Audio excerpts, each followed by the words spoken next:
great tales unfold. A leader has come with a spirit bold. He stands against the shadowy night, with courage in his heart, ready to fight. Towers of power and whispers so sly, crumble they will in the blink of an eye. The storm has arrived, the winds do sing. Trump leads the way like a lion king. Golden age is dawning bright, defeating foes with all his might. Hear the bugle call afar, ringing freedom like a star. Global hands try to seize the game, but one man's fire broke their claim. The Great Reset met its doom as liberty began to bloom. Awakening sweet across the land, united together we proudly stand. With every heart lights reborn, in the eye of the triumphant storm.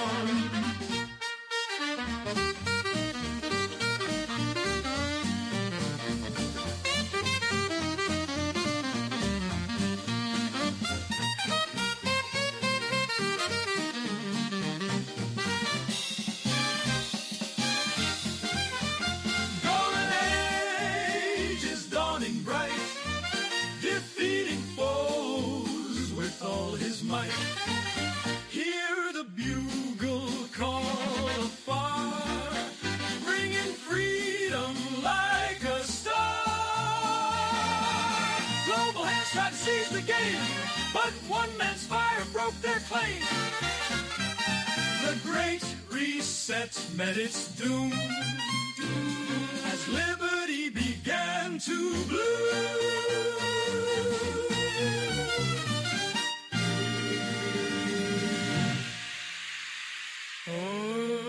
Awakening sweet across the land, united together we proudly stand. With every heart lights reborn, in the eye of the triumphant storm.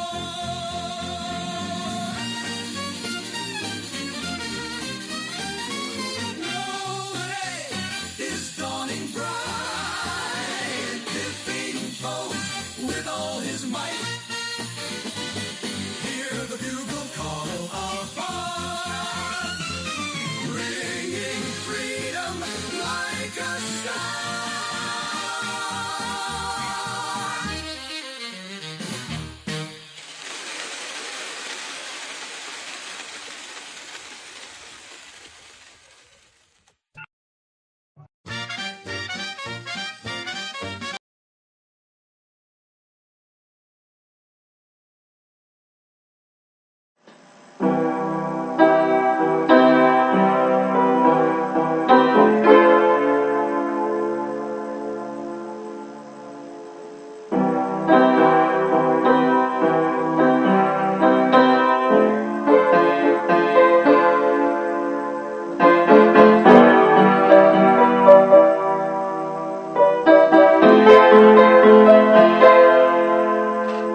Well, good afternoon. This super Sunday. Um, yeah, it's a super Sunday, all right. Okay, real quick, I'm just going to jump right into this. 27 was struck, and my Facebook was struck. So if somebody who has Facebook account could go over and drop this over on Facebook, it would be awesome. Um, and yeah, let the people over there know that I am live at least on one of the YouTube channels, and on Rumble and X as well. Uh, I took a strike and a suspension from Facebook because of medical misinformation. You guys know how YouTube goes with that. And basically, I'm just going to state this the way that it's going to be. Nobody will be using my YouTube from this moment forward other than myself. Period. I am done losing channels because of other people not giving a damn about where they're at and doing what the hell that they're going to do. You took my income away from me. You took my ability to communicate with people. You took my communication with my family away from me because that is the only way that we communicate. We don't have phone numbers between us, and that's unacceptable. So I will be your only host on this channel and on 27 when it comes back. Nobody else will be using my StreamYard to do shows from here on out. I'm just going to say it like this. I was instructed a long time ago to bring him back. I brought him back. Since then, gone through 3 channels, 2 channels permanently banned, and 1 channel now with a strike on it that cannot be accessed for the next 7 days. I did my part. I brought him back. That was it. And I should have left it at that, and I didn't. I pushed and pushed and pushed to make it better, make it stronger, more informative, and everything else. But I am not going to risk my income any further. Okay. It's like this. I have not only myself, but I have 26 mouths to feed. Okay. And I'll just leave it like that. I have 26 mouths to feed. Okay. And it's unacceptable that carelessness is constantly there, and I'm over it. I'm over it. Not saying that I'm losing a friend or throwing a friend away or anything like that. I'm not saying that. I'm just saying that from now on, nobody will be using my YouTube or my Facebook from here on out. Period. And it's so if you want to watch Dave, you can follow him on his X. You can follow him on his Rumble channel, The Indoctrination. But I will not be sacrificing anymore. I'm done sacrificing to bring things forward like this. I'm done with it. I'm done with it. And I just, I'm at that.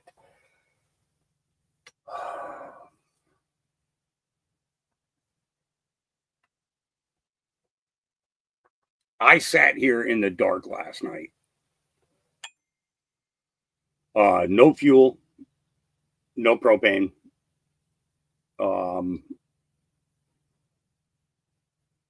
Basically cut off from the world because even my phone at that point had no charge left on it. Sat here in this camper, freezing my ass off. And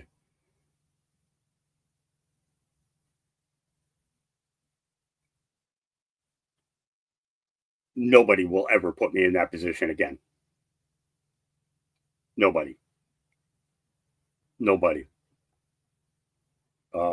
Just not going to happen. And wish nothing but the best for him. But you got your own channels. Use those. It took me hours to gain access to my StreamYard.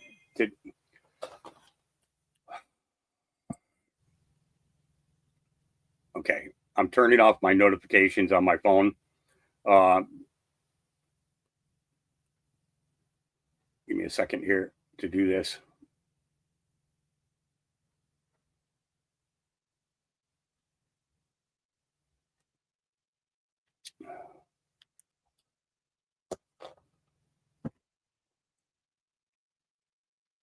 I don't even know where I was now.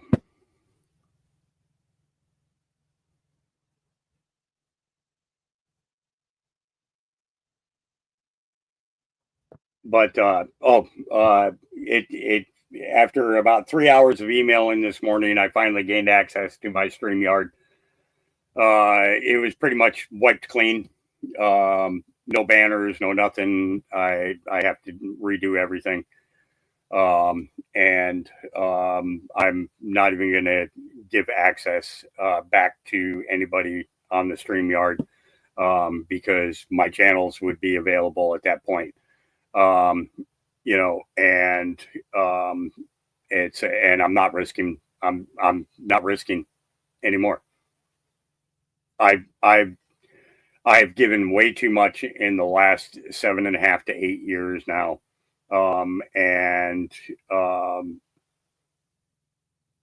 Yeah, I just can't do it anymore, so you're stuck with me, which means I might be doing some nighttime shows again, I don't know. We'll get to that when the time comes for that.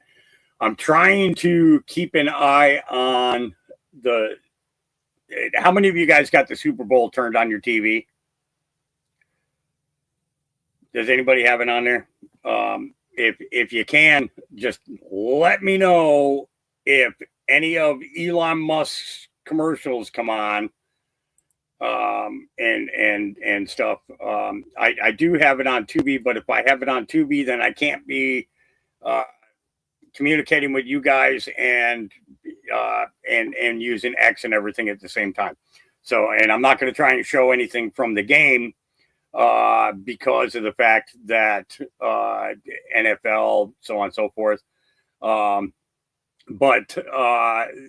I'm curious in regards to the commercials that Elon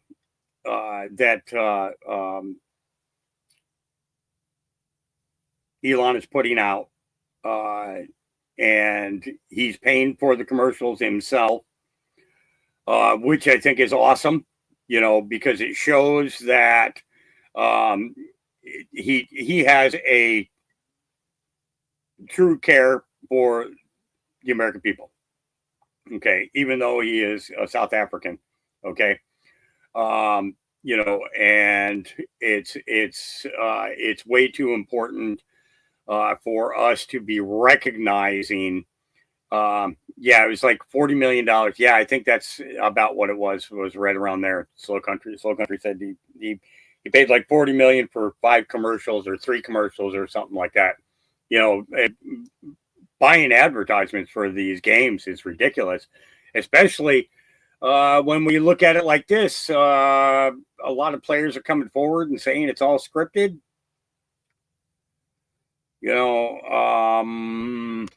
So it kind of like it makes me think. Okay, I'm gonna say it. For some reason, I have a feeling that this is going to be the last Super Bowl. Did I just say that out loud? I did. I have a feeling that this is going to be the last Super Bowl. And Michelle, you are 100% correct.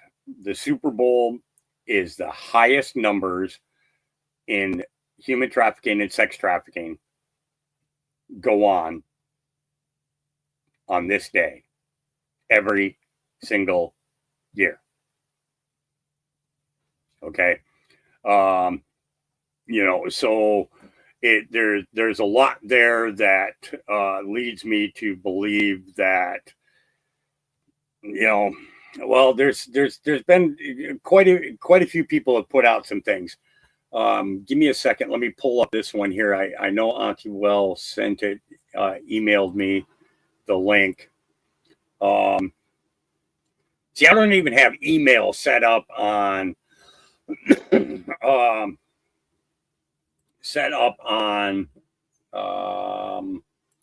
that's. So I'm here preparing media, okay. Doing interviews and a lot. Okay, all right, I got it. All right. I don't even have an email set up on my phone because let's see.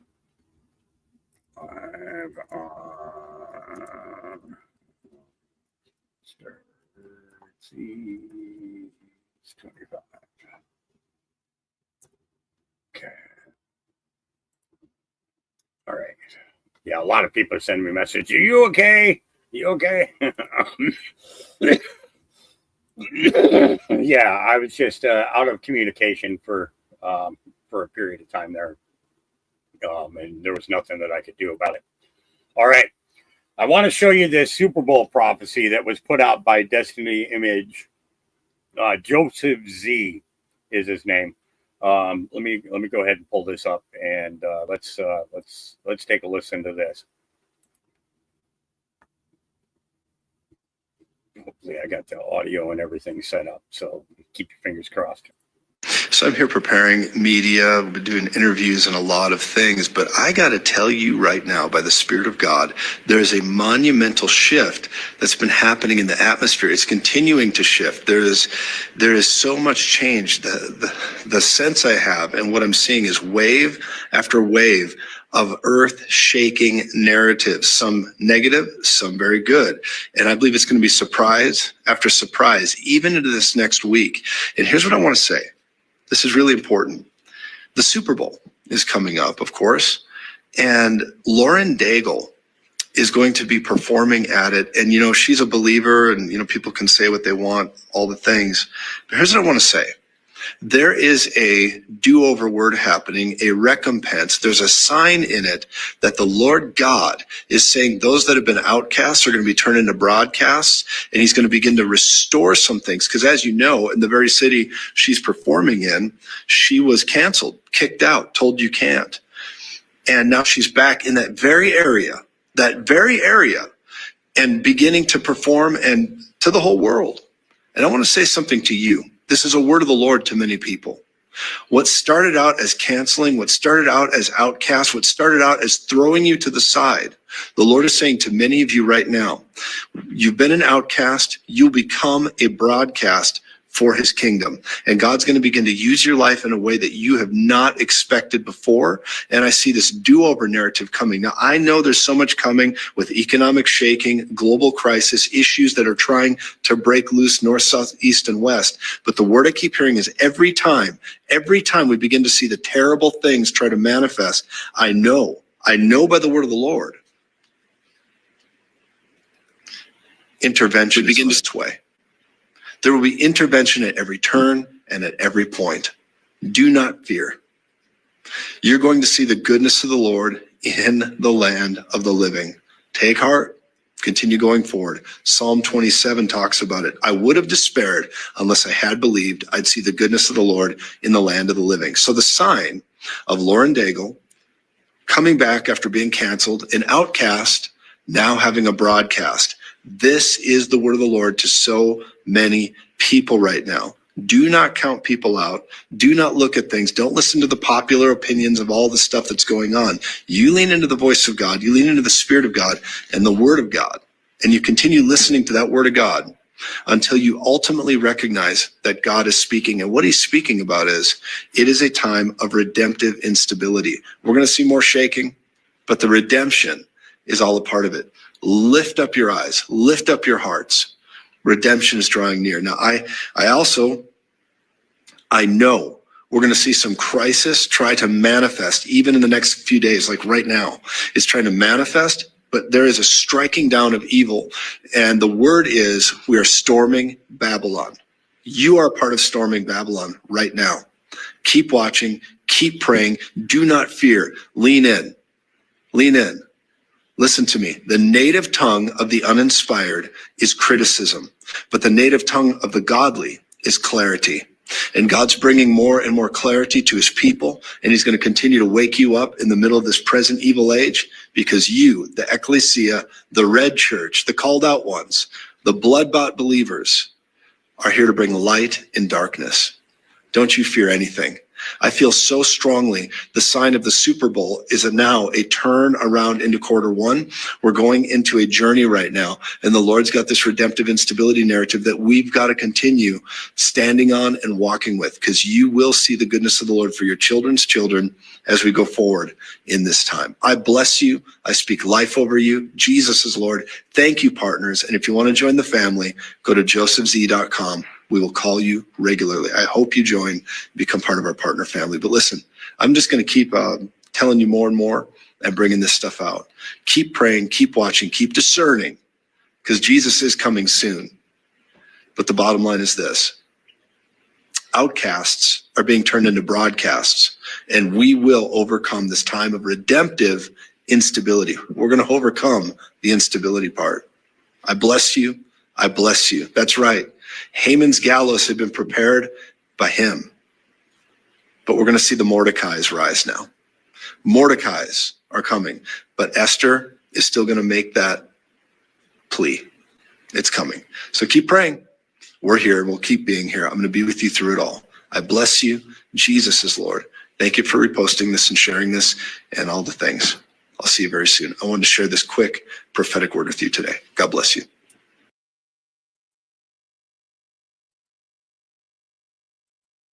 Yeah. Isn't that something?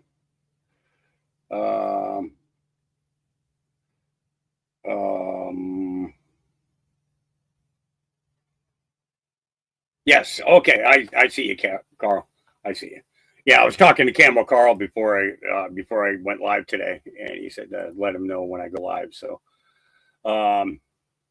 yeah, yes, I see you. Yes, and yeah, I had quite a few messages and calls and emails from people asking, dude, are you all right? You know, I haven't seen you or anything, and it's that's what happens when your channels get taken from you and you're cut off of access. And the thing with the StreamYard was, for some reason, the studio was left open, and after that podcast, and after I guess after 14 or 15 hours, they turned it off. And that's when I had when I lost access there. So, but we're back, and that's what's important. So, all right. Yeah. So there's going to be a lot of things.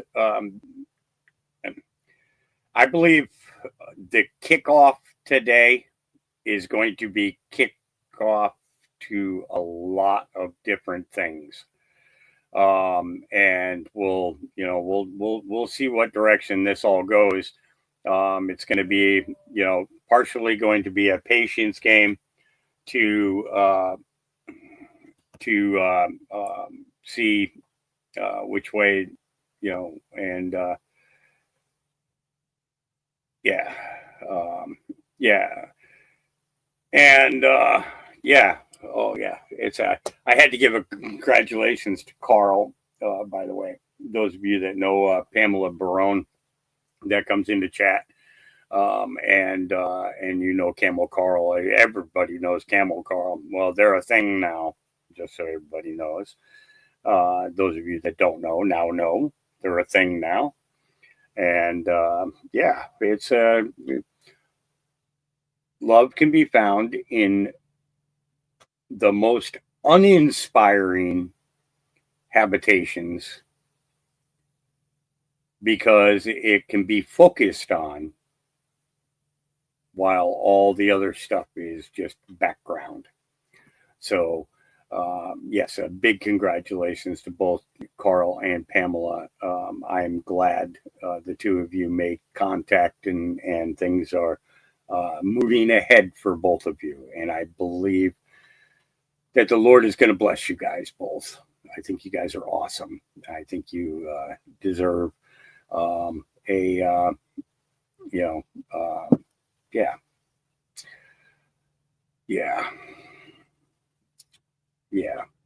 But let's go ahead and jump into some of this stuff. I'm just going to peek real quick, see what's going on, which hasn't even started yet. And I don't need to see all them guys in a locker room. I really don't. Women don't want men in their locker rooms. Honestly, when I go into a locker room, I prefer for it to be empty because I don't want to see other men either. It was bad enough in the Marine Corps having to shower with 30 to 60 other Marines at the same time. It was that was enough I don't need anything more. Yeah, it's visualizations just don't need to be there these days. We're at that age. We've already seen everything. We don't need to see anything else. You know what I mean? And we definitely don't need to be seeing anybody else's junk or hoo-has or woohoos and JJs. So, unless you're planning on dating, then of course you want to size things up a little bit. Just saying. All right, Elon Musk has been posting like crazy, but let's see what he's up to here. Dude, this USAID thing is so much worse than people realize. Do y'all remember when people were angry at Elon Musk for buying Twitter for $40 billion? Because he could have solved world hunger with that money. Okay? Keep that same energy. Okay? We were supposed to have sent like somewhere around $200 billion to Ukraine. Remember? Remember all those little packages? Zelensky. Okay. So the left says that Elon Musk could have taken that same $40 billion and solved world hunger. Okay? Think about that. $40 billion would have solved world hunger for a period of time. Okay? But the numbers that he throws after that $280 billion that was sent to like Zelensky, says that only about half of it even got there. So there's $100 billion that's just floating around somewhere. That could have solved world hunger. But your government was so inefficient and so corrupt, and you don't even care about it? In fact, you are more mad that we stopped U.S. aid for a minute and paused it so we can figure out what the flip all of our money's going to, bro? This is not a normal response. Your reaction is being manipulated by the media. It has to be, because you would be mad under any other circumstances. Imagine your dad left you a business that used to make you $100 a month, and now that business is losing you like $10,000 a month. You would go in and go, what's going on? And it's like, pretend it's a mattress company. And you look at the expenditures and you're like, well, these aren't springs and cotton and mattress sheets and things like that. No, we're buying cement in Dubai for 10 times the price that anybody else ever paid. What's going on? And then one of the managers comes up to you and goes, hey, you're not supposed to have access to this warehouse. What are you even doing in here? You would be like, I I'm getting scammed so hard. Pause everything. Everybody's going to jail, bro. Meanwhile, Maui, North Carolina, and California are all burning down, and we never seem to have enough money for that. Hell, Flint, Michigan's water costs like $1.5 billion, and it would be fixed, bro. We give Ethiopia more than that every year. And then you start looking at all the politicians that have been connected to this thing, and you wonder, why are these guys yelling so much? And you look into how they're receiving their revenue. Oh, it goes out in USAID, it does a little cool loop-de-loop dance, and then comes back to their families. Oh, well, Ross, if it was this bad, the news would have told us about it. Nope, because the other thing USAID is funding is all of the freaking media, bro. They are deciding what you guys think, which is why all of them have made you all think that we're the bad guys this whole time. They knew that if we won, we would see this and cut off their funding. There's a movie called The Truman Show with Jim Carrey where basically everything around him is like a controlled environment and things like that. If you found out that all of the same opinions that you've had from the media for the last 10 years were funded and created for you to have those opinions, wouldn't you pump the brakes a little bit and start thinking maybe the right wingers aren't so bad? We voted for this so we can see all the leeches that are sucking the money out of all of our company, bro. Join the team. Speaking. Okay, so I'm not going to play his advertisement at the end there, but he does make good solid points. You think about it, $280 billion going to Ukraine, and only $180 billion of it got there. Where is that other $100 billion? Okay. And then we look at the overall aspect of all these other programs, condoms for Gaza. It's like, wait a minute, why do you want the Palestinians to stop procreating? Oh, okay. We want to depopulate through forced, use of these contraceptives in order to make sure that there are no more Palestinian children. So there's not another generation to stand up for their own country.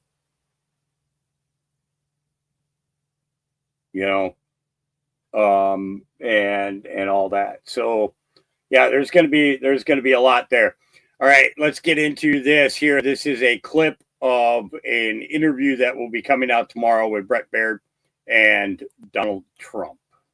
Here we go. Welcome to Mar-a-Lago, the winter White House in Palm Beach, Florida, where boom. What did you hear? What did you hear? Welcome to the winter White House. Welcome to Mar-a-Lago, the winter White House in Palm Beach, Florida. We're pleased to be joined by the 45th and 47th President of the United States, Donald J. Trump. Mr. President, thanks for having us. Thank you very much. Happy Super Bowl. Thank you. You are going to be the first sitting president to attend a Super Bowl. It's a big day for America, always is. What made you want to do it? Well, first of all, I'm very surprised to hear that. I would have assumed many presidents came, but I think just the spirit of the country's taken on a whole new life. I thought it would be a good thing for the country to have the president be at the game. It's an iconic day. It's an iconic day. It's going to be a great game, two great teams. And let's see what happens. It seems the first days of this administration are like a no-huddle offense. Plays going down the field, one after another. There's a long list of things you've already got done in 3 weeks. Big border policy changes, ICE crackdowns on criminals, taking biological men out of women and girls sports, big energy policy changes. So what's different with you and your administration? The difference between the 45th president and the 47th president? Well, with the 45th, I had tremendous opposition. But I didn't know people, and I didn't have the kind of support that I needed. I put people in office, some really great ones, but I had some that I wouldn't have put. I would have, known better if it were a couple of years later, or if I had a little more experience in D.C. I was a New York person, not a D.C. person. And I had a lot of opposition. I just noticed, I looked on the stage for the recent inauguration, and I'm looking, it's like a who's who of Washington.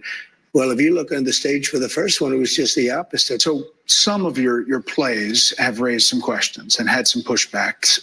19 states' attorneys general filed a lawsuit, and early Saturday, a judge agreed with them to restrict Elon Musk and his government efficiency team, Doge, from accessing Treasury Department payment and data systems. They said there was a risk of irreparable harm. What do you make of that? And does that slow you down on what you want to do? No, I disagree with it 100%. I think it's crazy. And we have to solve the efficiency problem. We have to solve the fraud, waste, abuse, all the things that have gone into the government. You take a look at the USAID, the kind of fraud in there. And you found significant things. Well, we're talking about hundreds of millions of dollars of money that's going to places where it shouldn't be going, where if I read a list, you'd say this is ridiculous. And you've read the same lists, and there are many that you haven't even seen. It's crazy. It's a big scam. Now, there's some good money, and we can do that through any one of a number. I think I'd rather give it to Marco Rubio over at the State Department. Let him take care of the few good ones. So I don't know if it's kickbacks or what's going on, but the people, look, I ran on this, and the people want me to find it. And I've had a great help with Elon Musk, who's been terrific. Bottom line, you say you trust him. Trust Elon? Oh, he's not gaining anything. In fact, I wonder how he can devote the time to it. He's so into it. But I told him do that. Then I'm going to tell him very soon, like maybe in 24 hours, to go check the Department of Education. He's going to find the same thing. Then I'm going to go to the military. Let's check the military. We're going to find billions, hundreds of billions of dollars of fraud and abuse. But I campaigned on this, Brett. You announced tariffs on Canada and Mexico. You immediately got action from both of them on border security and drug interdiction. I did. A lot of action. Is that good enough? Is that good enough? No, it's not good enough. So more needed in 30 days. Something has to happen. It's not sustainable. And I'm changing it. You know, the Prime Minister said this weekend to a group of Canadian businessmen, he was at a private meeting, he said that your wish for Canada to be the 51st state is a, quote, real thing. Is it a real thing? Yeah, it is. I think Canada would be much better off being a 51st state because we lose $200 billion a year with Canada, and I'm not going to let that happen. It's too much. Why are we paying $200 billion a year essentially in subsidy to Canada? Now, if they're a 51st state, I don't mind doing it. You said the tariff is a beautiful word. There are some signs in the markets, consumer confidence, that they're a little jittery. So if all goes to plan, when do you think families will be able to feel prices going down, groceries, energy, or are you kind of saying to them, hang on, inflation may get worse until it gets better? No, I think we're going to become a rich. Look, we're not that rich right now. We owe $36 trillion. That's because we let all these nations take advantage of us. Same thing, like 200 billion with Canada. We owe 300. We have a deficit with Mexico of $350 billion. I'm not going to do that. I'm not going to let that happen. Sports has always been something that Americans rally around to come together. They really do. You won the popular vote. You won all the swing states. Have you thought about how to try to bring the country together, to reach out or to find common ground? Have you thought about that or how that might go? I'd love to do it. But I would say this. We have to come together. But to come together, there's only one thing that's going to do it, and that's massive success. Success will bring the country together, but it's hard. And I say it's hard. I just signed a bill allowing for women not to have to be punished by men in sports. In other words, men are not going to be allowed to play in sports against women. It's ridiculous. You're a sports guy. You're a football fan. Size up these two teams. I'm a big fan of both teams. They're sort of different. In Philadelphia, you have one of the greatest running backs, Saquon. You know, Saquon had an uncle who's a great fighter. And I ran Barkley, his name was. So you have a great running back. You really have a great quarterback. The other team, the quarterback really knows how to win. He's a great, great quarterback. So game prediction? I hate to do it. I just say that I've watched this great quarterback who has, by the way, a phenomenal wife, okay? She's a Trump fan. She's a MAGA fan, so I happen to love her, okay? But she's a great person. I watched her being interviewed. I said, boy, that's pretty good. But she's great, and he's great. I guess you have to say that when a quarterback wins as much as he's won, I have to go with Kansas City. At the same time, Philadelphia has a fantastic game. It's going to be just a great game. Finally, listen, you are the most recognized person in the world, likely the most imitated person in the world. Every comedian has a Donald Trump imitation, everyone. But now you have UFC fighters winning fights, NFL players doing the Trump dance. Did you ever think that was going to be a thing? No, I didn't. I mean, we do these rallies. They've always been great, but they got really great. And it's just, I don't know what it is. I try and walk off sometimes without dancing, and I can't. I have to dance because it's just got something special about it. Mr. President, thanks for the time. Thank you very much. Enjoy the game. You can see the rest of the interview on a host of other topics on Special Report Monday on Fox News Channel. In the meantime, we'll send it back to our Fox team in New Orleans after a short break to the kickoff of Super Bowl 59. All right. So that was the interview that Donald Trump had with, it's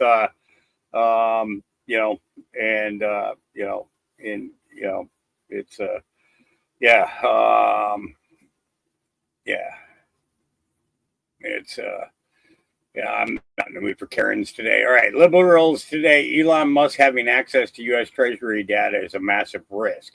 I don't think so. Liberals 2 months ago. Actually, let me go. Welcome to Mar-a-Lago. Let me go into this because I found a couple of things from yesterday that I wanted to share with you guys. Let's see if I can find it.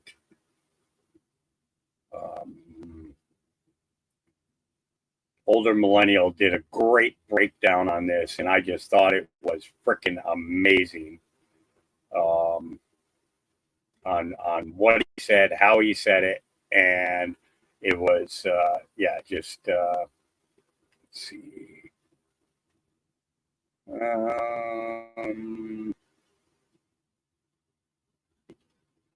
Dang nabbit. I thought I had it. Maybe I didn't save that. Okay.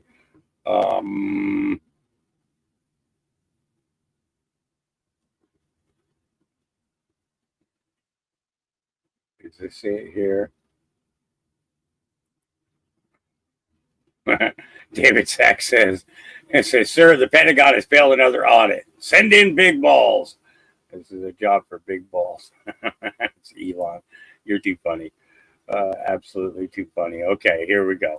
So if you're getting the sudden urge to message me and tell me to fucking swear less or stop smoking, just fucking don't. Just don't fucking do it because I don't fucking care. Don't fucking tell me what to do. I don't fucking tell any of you what to do.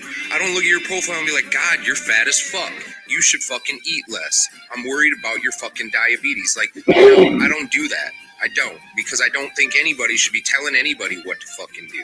Unless it's the fucking government, then they need to fucking listen because that's taxpayer dollars. Everybody else, you have all the fucking rights to do whatever the fuck you want or talk however the fuck you want. Just like I can say whatever the fuck I want because it's free speech. It clearly doesn't limit my message. So if you're concerned about it, just fuck straight off. Please don't fucking message me and fucking tell me to stop fucking swearing because it ain't gonna fucking happen. Thank you very much. Have a nice day and long live the Republic. So if you're getting the sudden... And how many times have I said that to you guys? All right. It's how many times have I told you guys that? I've had people come into the chat and they say, stop swearing, don't swear, don't say that. Listen, we're all okay. Let's define this real quick. Okay. There is cussing, which are the swear words that we use today, fuck, shit, damn, all that other stuff. Okay. And then there is cursing. Okay. Cursing is what you place upon people or place upon yourself. Okay. When you say to somebody, I hope you get hit by a car, that's cursing somebody. Okay. Because you could very well manifest that. Okay. So, yeah. If you don't like the F words, then, I don't have a beep. And I'm not going to, All right. Joker Q Army. put this out. Here we go. My buddy Matt brought this to my attention, something called SFFAS 56. And this rabbit hole is wild. First off, SFFAS 56 stands for the Statement of Federal Financial Accounting Standards 56. And what it does is enable government agencies engaged in national security or intelligence-related activities to withhold, modify, or misrepresent financial information in publicly available federal financial statements. This includes not only keeping expenditures secret, but also potentially altering reported financial data to maintain classified program secrecy. In other words, these guys are keeping two sets of books, which is why none of the numbers coming out of the Pentagon ever make any sense. For example, in 2015, the Office of the Inspector General found that the Army, which had a budget of $122 billion that year, had $6.5 trillion in year-end adjustments that they could, quote, not adequately support. Once again, budget of $122 million, $6.5 trillion in adjustments. Makes no sense. There's also other weird fraud that's been reported in the past, this one involving U.S. Air Force Intelligence and the NSA. They were hiding their activities and contracts within the Department of Health and Human Services. Once again, makes no sense. On September 10th, 2001, then Defense Secretary Donald Rumsfeld made a speech calling out the federal bureaucracy. He said, quote, according to some estimates, we cannot track $2.3 trillion in transactions. Well, we all remember what happened the next day, and let's just say it was a well-timed coincidence to make us forget about this whole issue for a while. Until now, literally today. Kind of gets me thinking, I think we're probably due for another Black Swan event. And by the way, if you're thinking to yourself, why haven't I heard of this crazy story before? Well, it's because the news literally never reported on it except for this one article. This is the only article that I could find on this topic from Rolling Stone magazine in 2019 by the great Matt Taibbi. So shout out to Matt. Also, totally kidding about the Black Swan event. They would never do something like Yeah. that. Yeah. Here, Trump's in the... I'm going to move this over to here and see if I can get a pop-out window just to keep that on my screen. But I'm not going to be, I'm not watching the game. I'm only concerned about the commercials. And I won't be able to show them because of the fact that, they're commercials and they, you know how it goes. All right. Okay. Donald Trump's the greatest one yet. Here we go. This is your favorite president. Hang on a second here.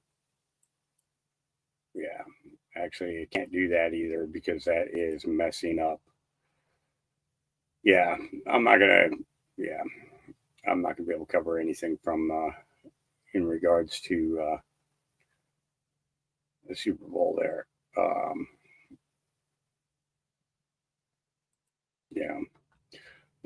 right, here we go.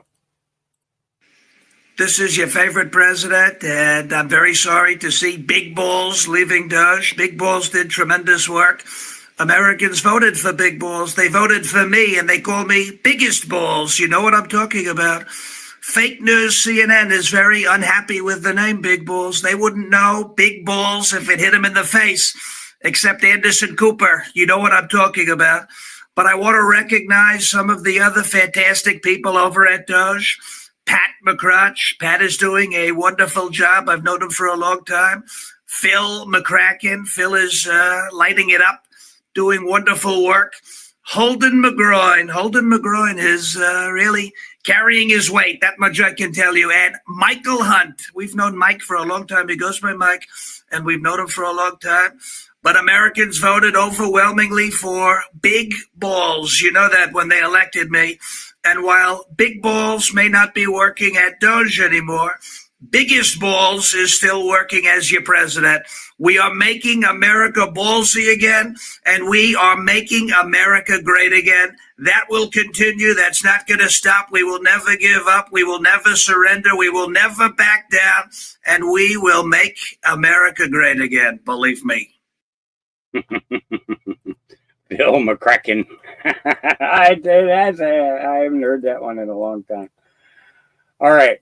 I played older millennials clip of this a couple of months back, but this lady just found it, and her reaction to this, I think, is hilarious. Here we go. Here's how I would fix how fucked up the United States Congress is with 5 simple rules. The first rule obviously being term limits. The people in Congress should be just like the president. They are only allowed to serve 2 terms. Then they can make way for someone else who has something else to say. Rule number 2, congressmen and women are paid the median salary of the state they represent. If the congressman or woman wants to make more money, they need to take action to raise the median salary of the people in their state. This will immediately guarantee that they understand the people they represent. And I know people are going to say that would be hard to do because they have to go back and forth between Washington and their state. That leads me to rule number 3. No more traveling to Washington, and also no overseas travel paid by the taxpayer. Now, how will we accomplish this? Easy. We all know what fucking Zoom is. It is 2024. There is no fucking reason for our representatives to be traveling to Washington. There is no reason they have to meet in the same fucking room. We just install big ass iPads on each chair and they can talk it out over Zoom. It's fucking insane that we are paying for our representatives to travel all the way across the country just to fucking vote. All we need is big ass iPads, secure push button voting technology, and video conferencing technology. 3 things we already have. As for the overseas travel, there is zero fucking reason for a representative from Idaho to have to go to Paris on official business. They are not foreign dignitaries. They are not part of some international Peace Corps. They are representatives of their state, so they need to stay in their fucking state. Now, if they want to go overseas on vacation, that's fine. They can pay for it themselves. But there's absolutely no fucking reason taxpayers should be footing the bill for representatives or senators to fly overseas. Now, without them traveling all over the place, that's going to free up a lot of time. And that'll lead into rule number 4, which is single issue bills only. Any bill that's submitted to be voted on can only be about one single issue. There is no fucking reason a veterans benefit bill should have anything unrelated to veterans in it. It should be putting up one issue at a time, voting on one issue at a time, and passing or not passing one bill at a time. Want more money for Ukraine? Put up a bill that is just the Ukraine funding. Don't combine it with some bill giving benefits to old people to try to make everyone feel bad and vote yes. If a bill or an issue can't pass on its own merits, then it doesn't need to be passed. And lastly, rule number 5. Anytime a member of Congress speaks to the media or the American people, it is automatically assumed that they are under oath and can be charged with perjury for lying to the American people. And if through a jury of their peers, preferably that jury should also be made up of the residents of the state they represent, they will be immediately removed from office. And that's it. 5 rules to unfuck Congress. Somebody needs to give that list to Donald Trump, because I think that would be incredible. You know, it would be absolutely incredible. All right, let's this guy. I like this guy. I do. General Sherman, he goes by on TikTok there. Yeah. Here we go. Here's how I would fix. So as of right now, Doge has saved us $69 billion. Today, he found another $100 billion worth of fraud and scams in Social Security, leaving you with the only question: is there any agency in this fucking entire government that is not defrauding the American people? And it's sounding like no. It's sounding like no, every single one of them. The USAID thing has gotten so fucking bad. George Soros didn't even use his own money to ass fuck us all. He used our money to ass fuck us. How do you feel about that? Like, and that's not even the worst of it. Chemtronics, this company, shipping pharmaceuticals to Africa, $17 billion. Look into that. Why do you think Africa is so full of fucking AIDS? Fauci. Ask Fauci why that is. To destabilize the country so everybody can get in there and steal the fucking... All the worst shit all around the world is not even organically funded by these evil fucks. They steal our money to fucking literally ass fucking destroy the entire world. Murder, corruption, blackmail, wars, fucking the pedos, the fucking sex changes, all of it, dude. It's all being stolen and done with our own tax dollars. That's what we've been getting this entire time. This is fucking out of control. And everybody's like, you know what? This is so dirty. I want my money back. Here's a little history lesson. When Caesar came back to Rome to save the Republic, that's correct. Caesar came back to Rome to save the Republic, and he did.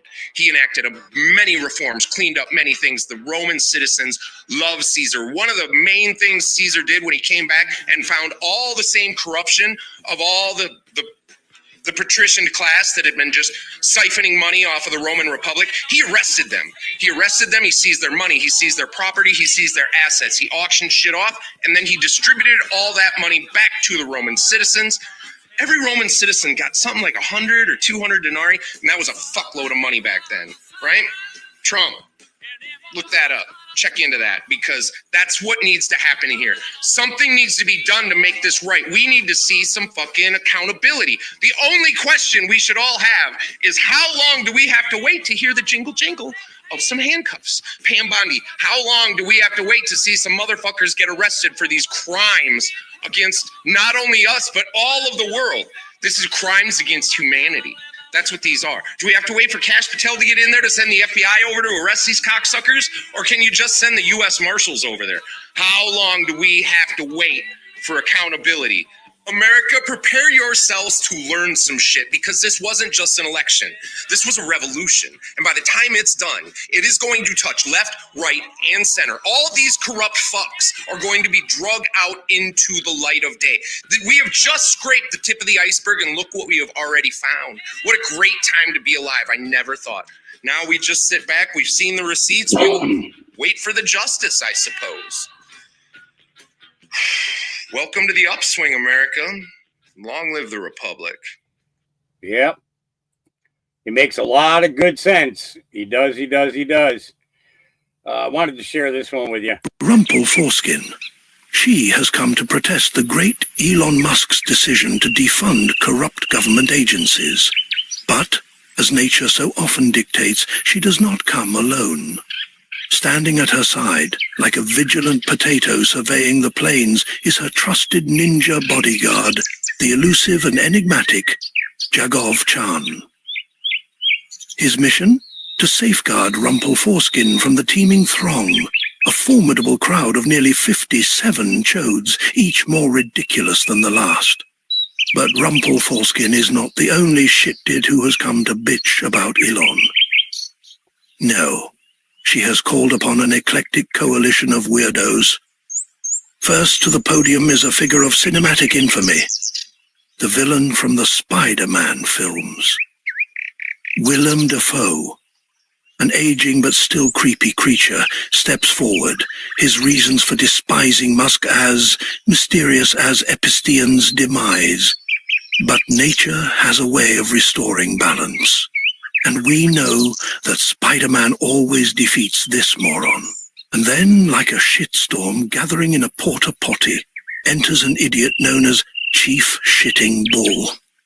A creature of great deception, she pretended to be a Native American to pay her tuition.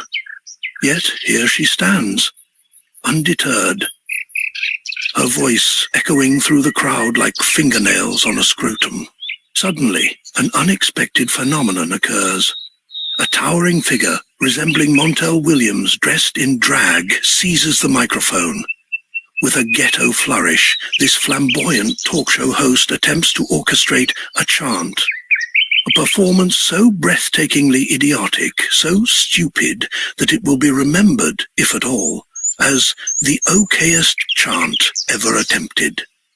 And just when one hopes the shit show has reached its climax, yet another weirdo emerges from the gathering. This, my friends, is a rare sight indeed.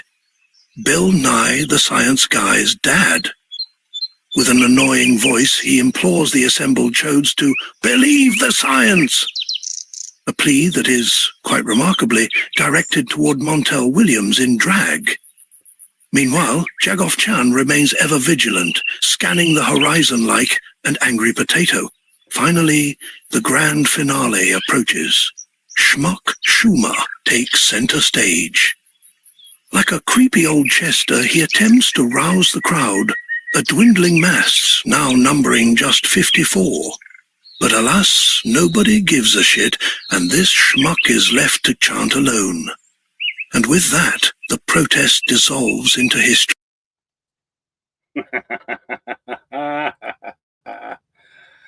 Oh, yeah. All right, incoming. Are we paying attention? First, the U.S. aid scandal. Now this, extremely alarming. Is this espionage? This is believable. Here we go. Got to ask you about this. A China-linked firm has gotten a $1.7 billion Easy Pass contract in New Jersey. You want this decision reversed immediately. Look, Congressman, I drive through Jersey all the time to visit my parents. I don't want the CCP knowing my whereabouts and what I'm doing. With all that we know about China, how did this happen? This gets filed under you couldn't make it up. Only in New Jersey. God, I love New Jersey. It's my state. I've lived there my whole life. But what are we doing? I mean, there was an American company that bid lower. That was the company that's been doing Easy Pass for New Jersey and for many states. They weren't awarded the bid.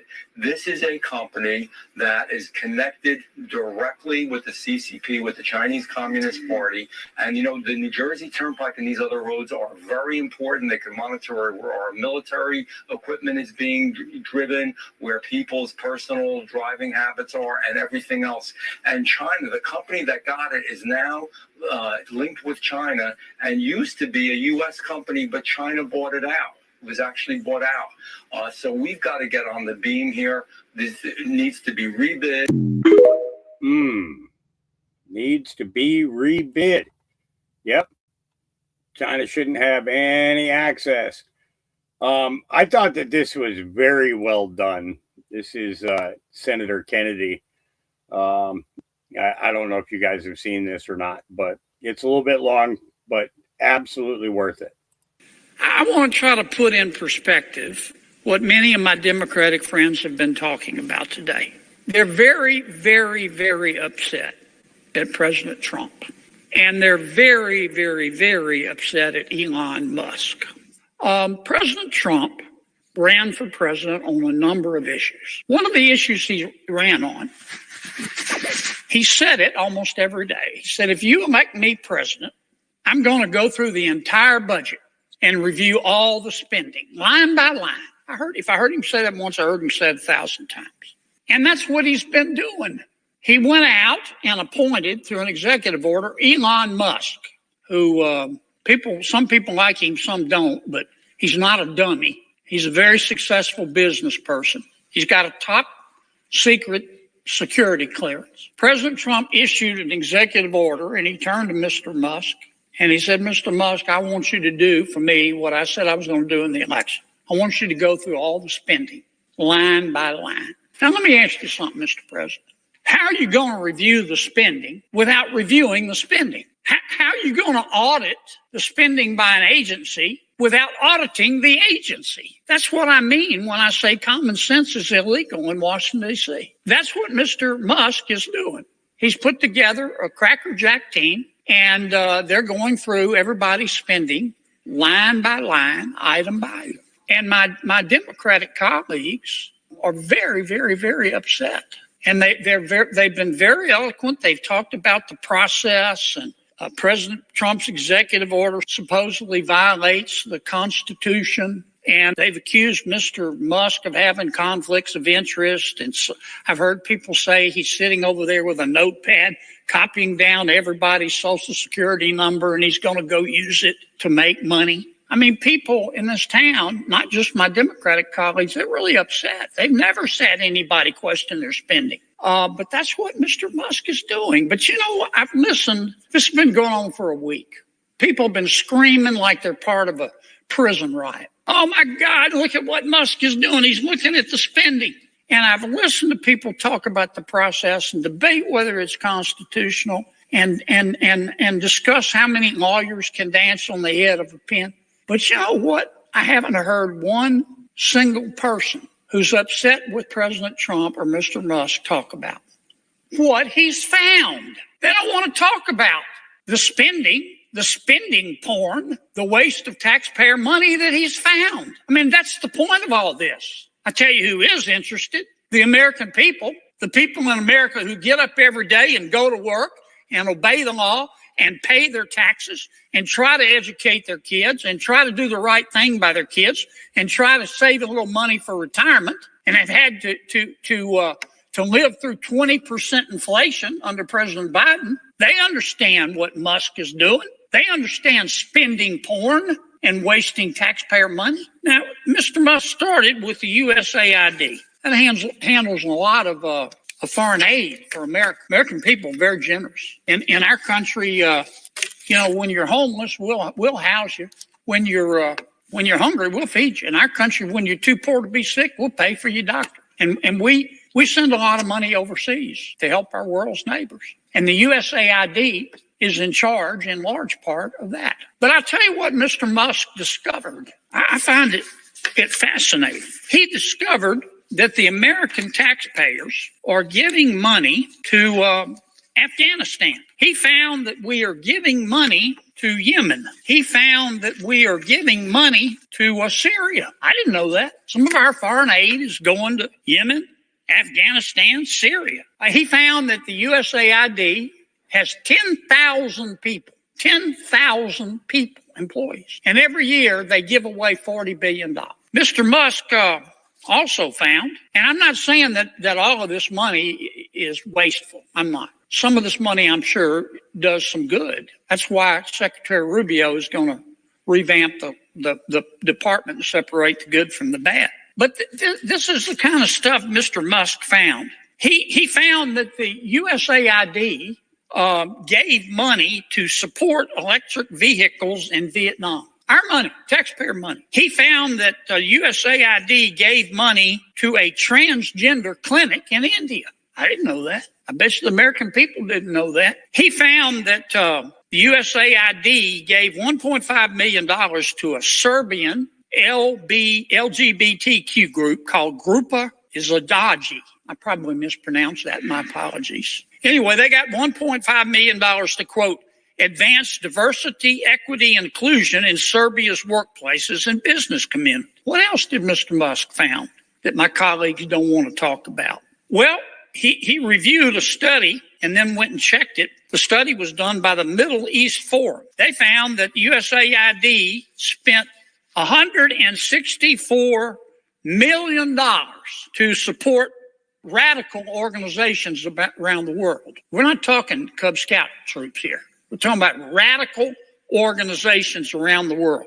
They gave $122 million of that to groups aligned with foreign terrorist organizations. Our taxpayer money. According to this report in Mr. Musk, the USAID has given millions of dollars to, quote, organizations in Gaza controlled by Hamas. Why aren't my colleagues talking about that? Recipients of the money, they found, have, quote, called for their lands to be cleansed from the impurity of Jews. That's who we're giving foreign aid to. What else? I'm not going to spend my whole time talking about this, but nobody else is talking about it. They're just talking about the process. And Mr. Musk, and he's a mean guy, and he shouldn't be looking at our spending. Well, he is. And I kind of find what he's found out interesting. He found that we gave $2 million, USAID did, for sex changes in Guatemala. He found that we gave $20 million to produce a new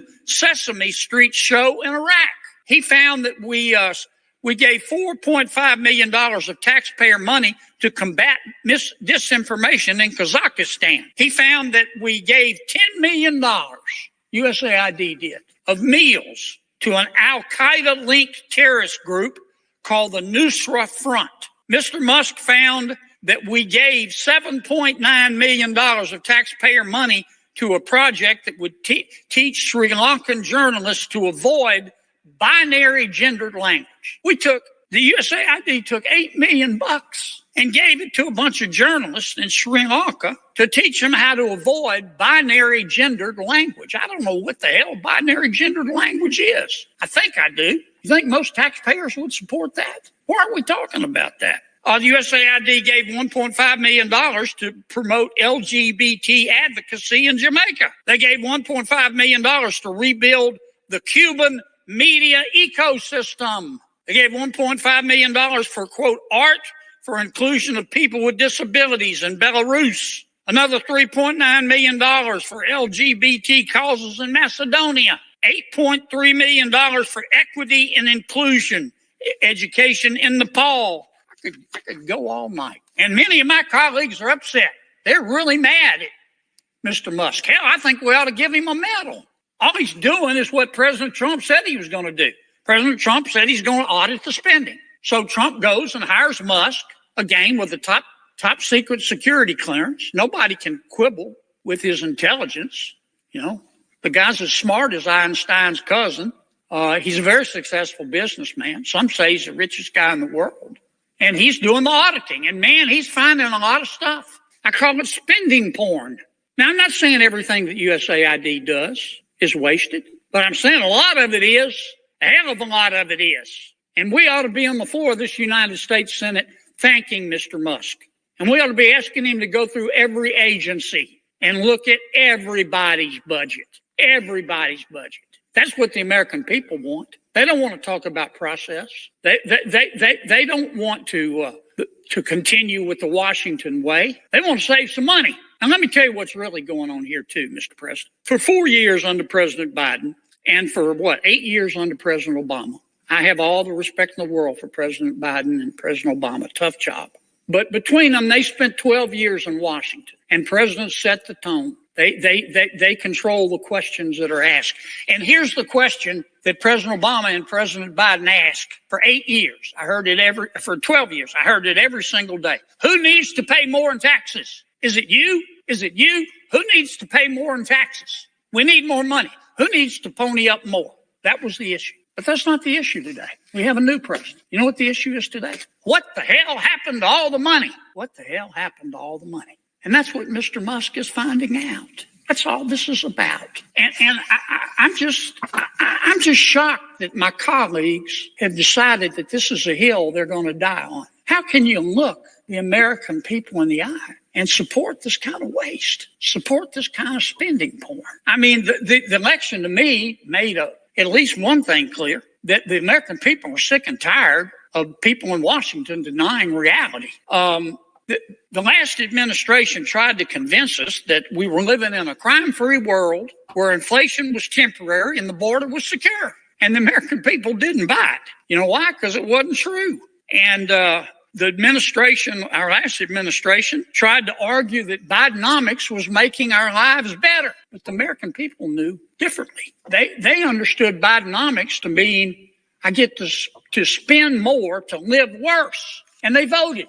Now, I mean, the American people were poorer under the last administration, but they didn't become stupid. They could see that the government was creating a problem, not trying to fix it. And they noticed the national debt, too. Put up that first chart for me. You know what our national debt is, Mr. President? $36 trillion.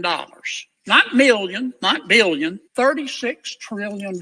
It takes my breath away. Highest it's ever been, over 100% of our gross domestic product. Our debt's growing faster than our economy. And we toss around these numbers, $1 trillion, $1 billion, $1 million. Since 2019, America's population has grown 2%. We're not having babies, 2%. And that's after massive immigration. You know how much our budget has grown? 55%. 55%.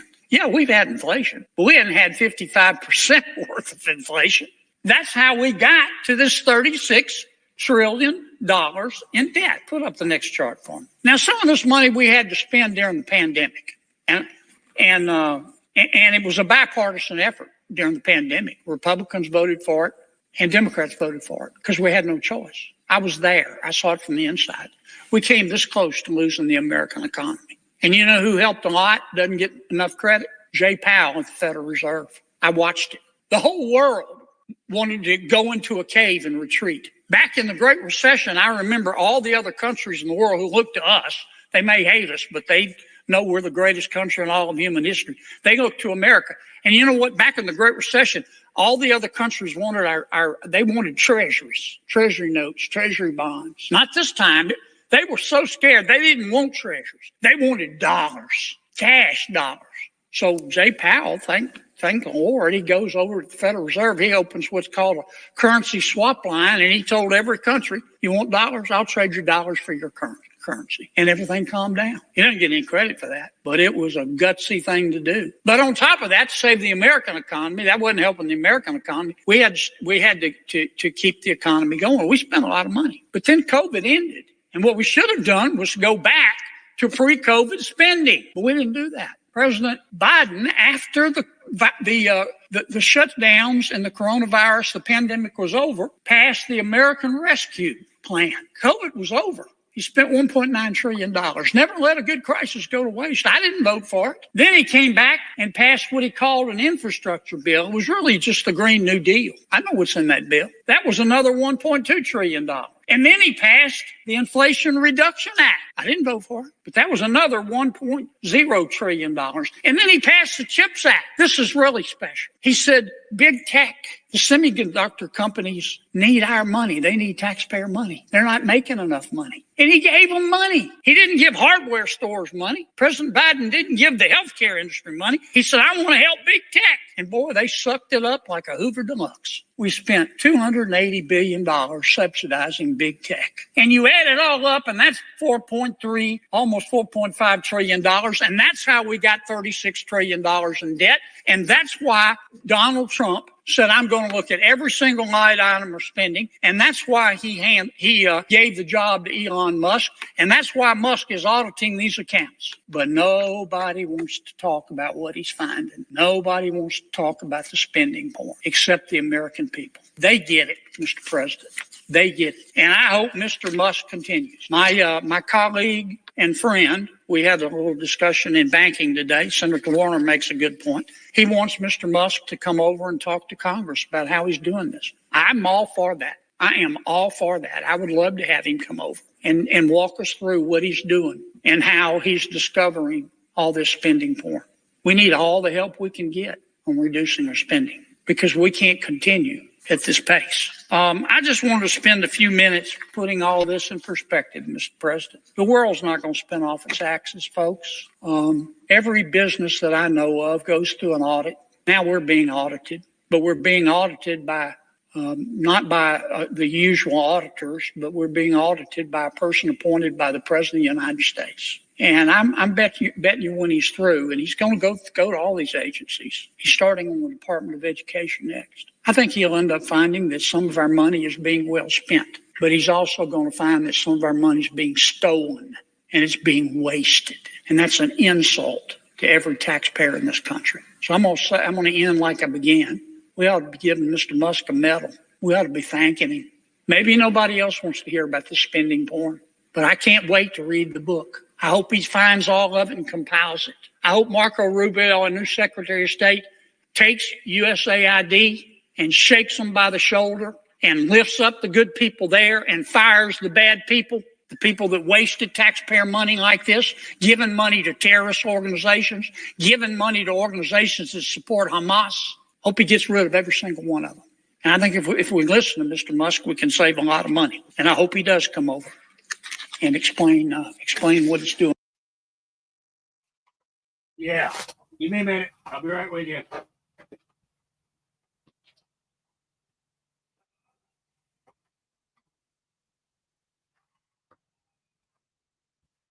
So because I had no heat yesterday, my pipes froze on the camper. Good thing is I didn't have a whole lot in there. And so I'm just moving the heaters around to make sure that everything's defrosted completely. I have heat now, by the way. So I had to get gas and propane. And my normal person was in New Jersey picking up a new car from their parents. And they were still en route back here to Oregon. And they got back last night. And she did send me a message, that they were back and that, she was available. And I was like, no, you guys just drove, all the way across the country. Get some sleep. Come and see me tomorrow after you get up and everything. So if I had thought about it, I would have said, well, you can grab me a can of gas if you want. And that would have been enough. But it's shit happens, right? Shit happens. Yeah. All right. More U.S. aid corruption exposed. Here we go. Guys, let me introduce you to Samantha Power. Samantha Power here is a top administrator that is now fired from her position. Okay, Samantha Powell is a far leaning left individual. Okay, we did a little digging. Samantha Power was sworn in as an administrator at USAID on May 8th, 2021. Samantha Power's financial disclosure filed in January 21 shows her assets estimated at $6.7 million to $16.5 million today. In 2024, her net worth is estimated up to $30 million. How does a government job multiply wealth like that? Her salary at USAID was only $180,000 annually, and she's on national TV complaining about the good work she has done. What work is that? Laundering our money? Yep. $180,000 a year, but worth over $16.5 million. Okay, and now she is estimated at being over $30 million. Yeah, it's just crazy. These people have been robbing us blind. Okay, here we go. Is there anything you've told Elon Musk he cannot touch? Well, we haven't discussed that much. I'll tell him to go here, go there. He does it. He's got a very capable group of people. Very capable. They know what they're doing. They'll ask questions and they'll see immediately as somebody gets tongue-tied that they're either crooked or don't know what they're doing. We have very smart people going in. So I've instructed him, go into education, go into military, go into other things as we go along.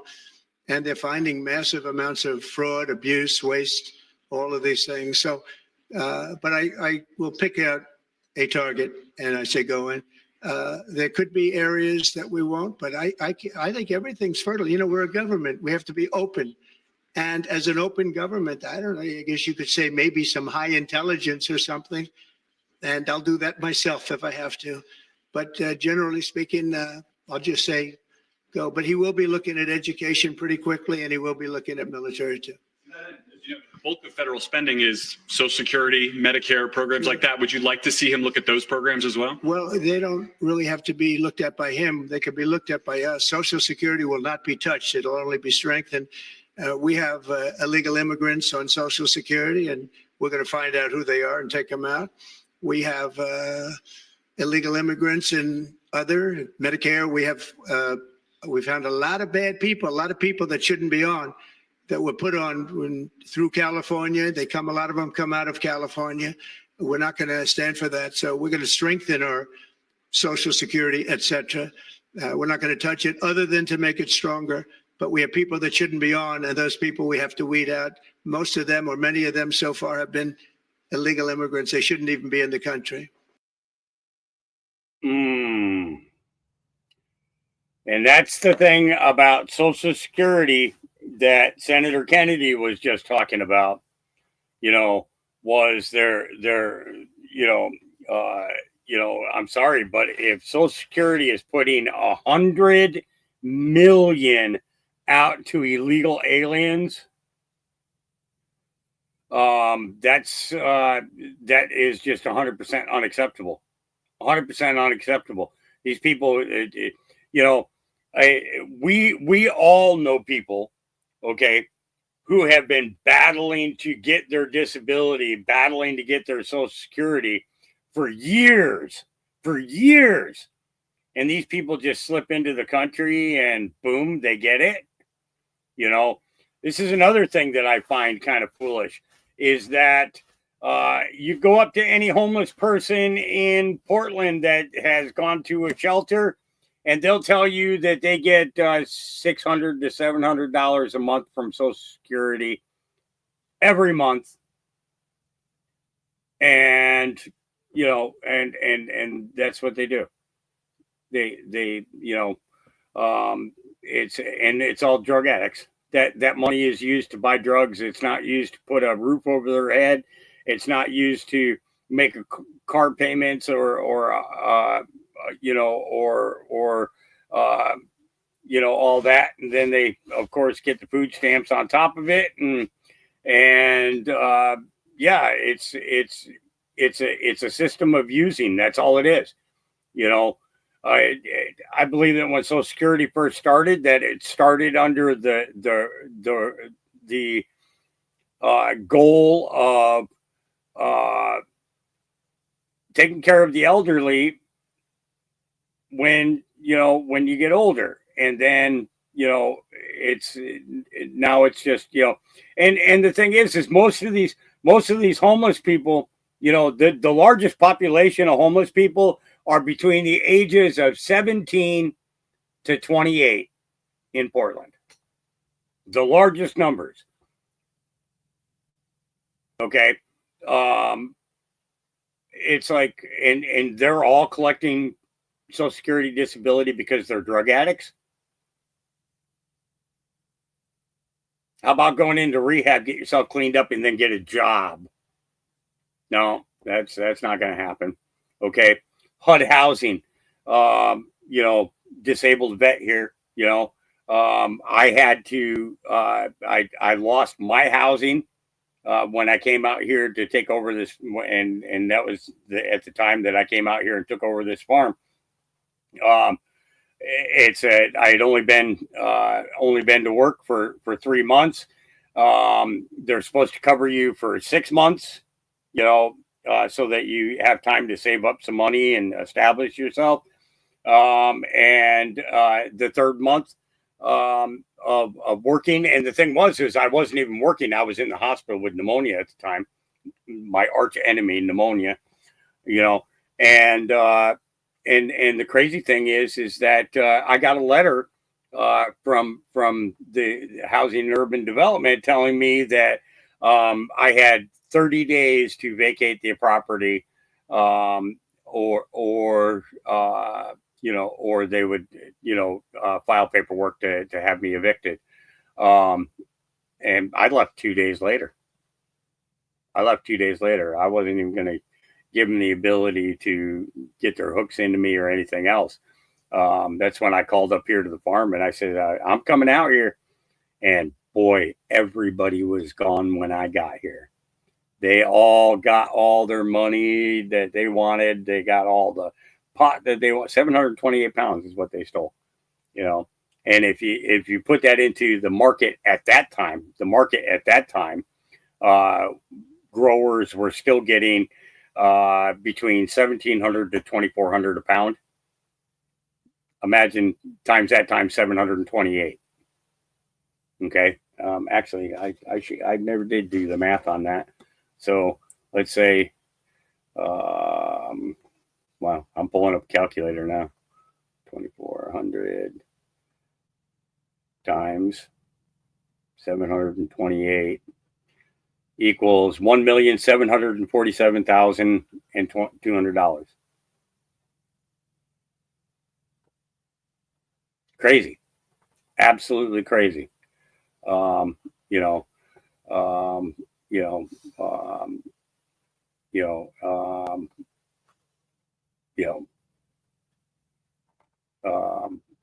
It's just, just the way it goes. And hang on one second. I hear a puppy. I hear a puppy outside. Let me make sure they're. Oh yeah, I see what you're doing. Okay, yeah, chewing on a rock is not going to make your mouth feel good. Chew on that log that's right next to you. Okay, thank you. All right. Okay. All right. So here we go. Let's go. Is there anything you've told Elon Musk he going cannot here. touch? This Georgia state senator, boy, he's oh. Here we go. Are you guys watching this? Yep, we sure are. What's the problem? We have a private takeover of the federal government. Nope, that's not what this is. That is being labeled reform. Did you mean to say it's called Make America Great Again? It is clearly in violation of a number of federal laws. No, it is clearly not. At the very least of which is records retention that allows. Nope, no personal records, just government records. A lot of websites that are being unilaterally taken down. Good. We have people who haven't gone through security clearances who are using Gmail addresses to join top-level OPM meetings. Oh, like Hillary Clinton and so many others that were using private servers and different email addresses and phone numbers for classified information. This is an effing circus. No, this is effing fantastic. And I guess, sorry, that's all the time that the guest has. Thank goodness your rant was annoying. That's all the time we have this morning for Trump Morning News. Well, you might want to clear your morning tomorrow because there's a lot more coming your way. As always, we remind you, your state legislators, you can't do anything directly about this. What a horrible leader and a terrible message to send to your constituents. There's nothing the Republican Party could have done in the last 20 years. Oh, and by the way, Musk did a salute on stage. Mr. President, I yield the well. And that's a wrap, folks. That's the classic liberal meltdown. Yep. Yep. And these are the people that we're putting in. So this was going on February 8th. Those of you that are over on the other side of the pond, if you could tell me what this was about, I would appreciate it.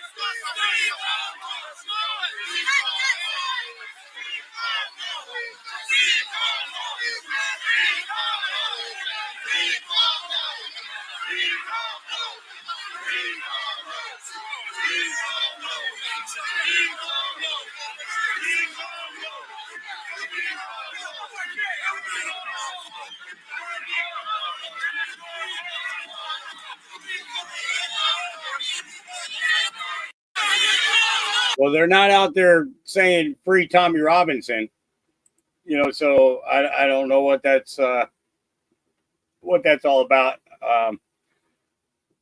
Nothing to do with our movement. I like that, Mikey. There you go, Mikey B.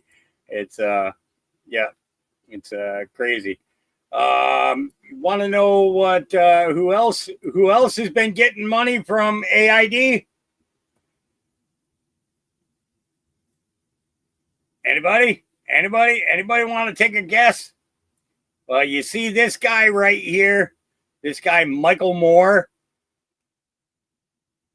He got a big chunk of money out of USAID.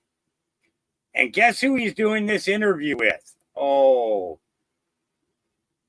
I was talking to someone who spent many years as a prosecutor, and he said, when that much money disappears, it's usually because somebody broke some laws somewhere.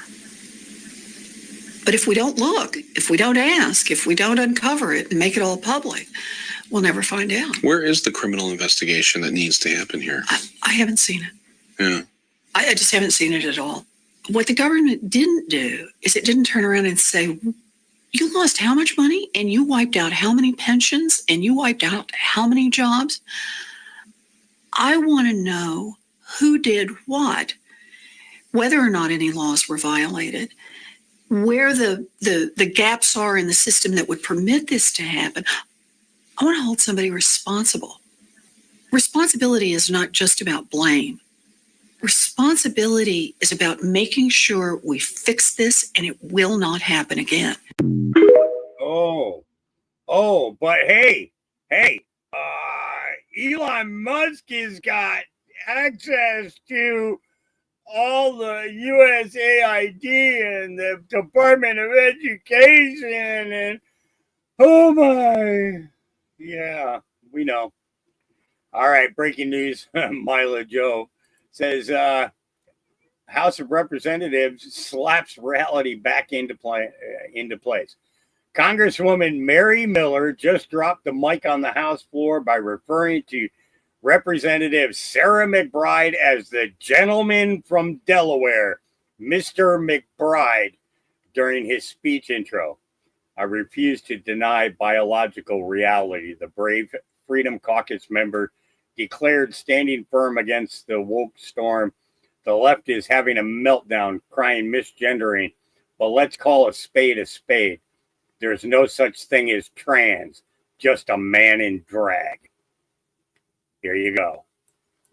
From Delaware, Mr. McBride for 5 minutes.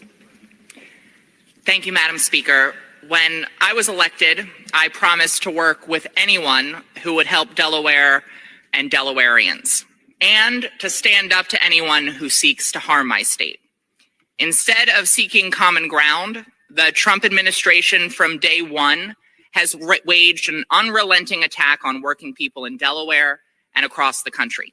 Really? Seeking to freeze funding for first responders. Really? From Delaware, Mr. McBride for 5 minutes. Yeah. If a man wants to pretend that he's a woman, that's up to him. But if he wants us to pretend he's a woman, that's up to us. And that's the truth.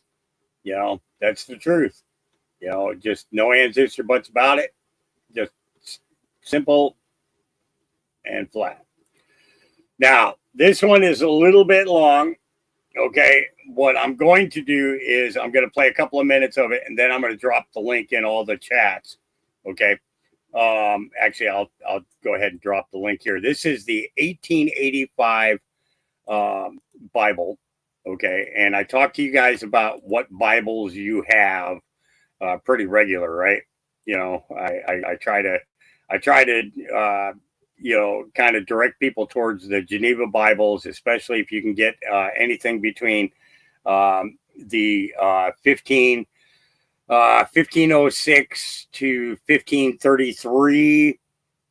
And I just it's and the reason for that is because of all the things that were taken out when King James got a hold of it and said, well, we need to change this, we need to change this, we need to change this. And that's exactly what King James did. Okay. Why? Because he wanted to get a divorce, and he knew that the papacy was not going to allow it. Okay. The Pope wasn't going to allow it. So he began his own version of religion. That's where the Protestant comes in. Okay. Under the King James Bible. Okay. And it's, you know, there's just oftentimes people ask me, they say, you know, hey, Hawk, you know, what Bible should I have? What Bible should I get? Okay. You want anything that goes, you know, as far back as you possibly can. The Ethiopian Bible is absolutely by far the absolute best. Okay. I have one Ethiopian Bible, which is written in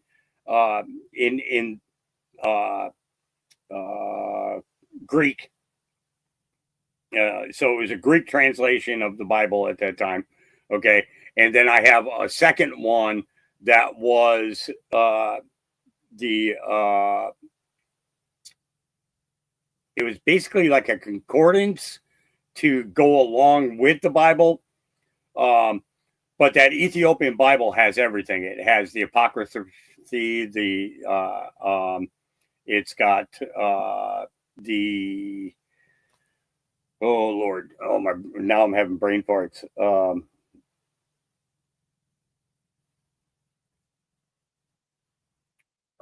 It's got the book of Nicodemus. It's got yes, there is a book of Nicodemus. We discovered Nicodemus in the Bible, and he discovered Christ, and you know, and then there is a book of Joseph, which is the gospel according to Joseph of Arimathea. Okay. And then there's the book of Enoch and many others. Okay. You know, so the idea of it is a separation in the books created a separation in scriptural following because of the fact that there were, you basically took away the minor prophets. Okay. Like, Micah, and quite a few others, that, you know, never, you know, never got their word heard by today's people because of the fact that that they stripped it from the Bible, and they don't talk about it. So you don't know that there's that book is available. Okay, you don't know that that gospel is written, and you could learn a whole lot from all of them. So the Geneva from 1506 through I believe that the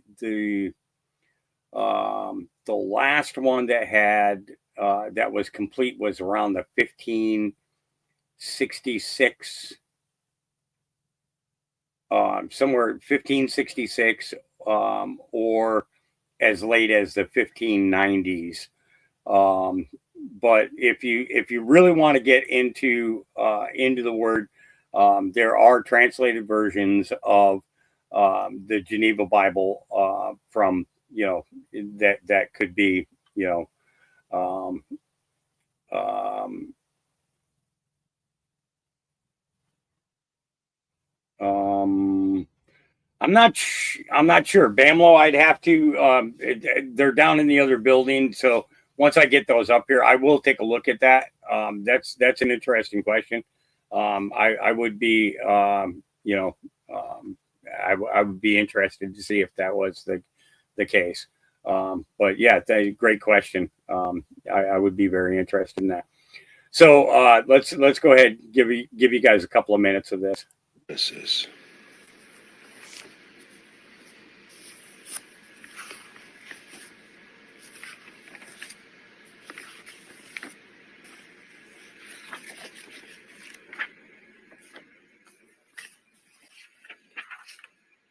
There we go. The first book of Moses, called Genesis, written 4,004 years before Christ. Let's get into it. Chapter 1. In the beginning, God created the heaven and the earth was without form and void, and darkness was upon the face of the deep, and the Spirit of God moved upon the face of the waters.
Damn, I didn't realize that I muted myself.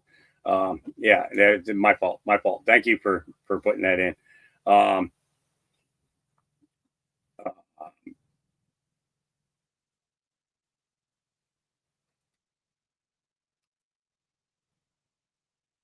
Okay, it's okay. So you're gonna take me off topic here. Okay, so Bamlo, the thing about Christ being baptized, about Jesus being baptized, was that in the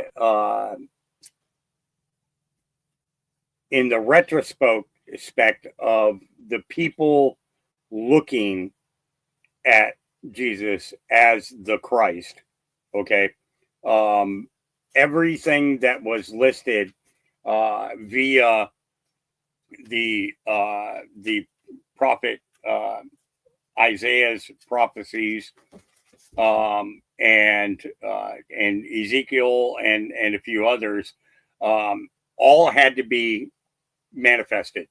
Okay, it had to be had to be obtained. There were certain levels of everything that had to be obtained before he would be recognized as the Christ, and that was part of it. And it was actually not John the Baptist; it was John the Baptizer. And it's funny because the 1530s Geneva Bible actually calls him John the Baptizer, not John the Baptist.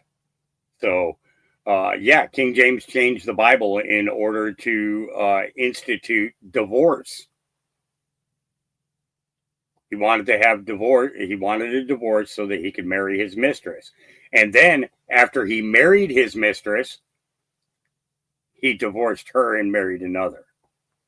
So it's like, yeah, it was basically it was a way for him to have multiple relations and have be no consequences for it, So very interesting. But let's take a look at Scott Jennings here. Here we go. Look, I think this is absolutely America first. It's needed policy, and it's what people have been asking for years. And honestly, politicians have talked about doing this for a very long time. The only difference is they never do it. You've had presidents from both parties say, I'm going to make the government smaller. I'm going to go in and look at the bureaucracy and make it more efficient. I'm going to trim where I can, trim the fat.